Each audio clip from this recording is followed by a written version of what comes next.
দক্ষিণ দিনাজপুর জেলার নয়াবাজার ফটকপাড়া পূর্ণভবা নদীর খেয়াঘাট দিয়ে প্রতিদিন বহু মানুষ যাতায়াত করেন।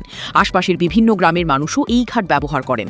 স্থানীয়দের বক্তব্য, বর্ষাকালে নদীতে জল বেড়ে গেলে এবং শীতের সময় বা নদীতে জল কমে গেলে পারাপারে নানা সমস্যার মুখে পড়তে হয়। এতে সাধারণ মানুষের পাশাপাশি ছাত্রছাত্রী, কর্মজীবী মানুষ ও রোগীদেরও অসুবিধা হয়। বর্তমানে এই ঘাটে সরকারি উদ্যোগে সেতু নির্মাণের কাজ চলছে। স্থানীয়দের আশা, সেতুর কাজ তাড়াতাড়ি শেষ হলে দীর্ঘদিনের যাতায়াত সমস্যা অনেকটাই দূর হবে। তাই সমগ্র এলাকাবাসীর আবেদন, চলমান সেতু নির্মাণের কাজ যথাযথ নিয়ম মেনে যত দ্রুত সম্ভব শেষ করা হোক, যাতে সাধারণ মানুষ দ্রুত এর সুবিধা পেতে পারে।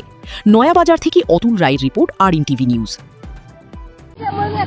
আজকে নয়াবাজার হাটখোলা ব্রিজের উদ্বোধনে জেসিবি দিয়ে মাটি খননের কাজ চলছে।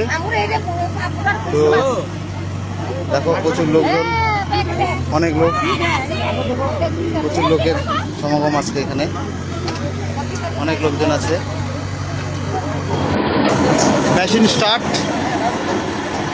এই যে মিক্সচার হবে একটু পরেই। মিক্সচার হওয়ার পরে এখানে এই যে ঢালাই হবে।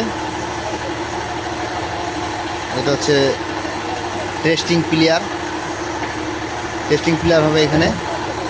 কালকে বোরিং হয়েছে, এই যে এই গাড়িতে দিয়ে বোরিং হয়েছে কালকে।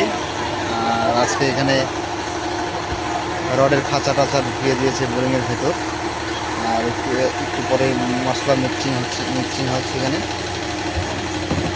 মিক্সিং হওয়ার পর সেই মশলাগুলো সব বোরিংয়ের খাঁচা আছে, খাঁচার এখানে ঢালাই হচ্ছে।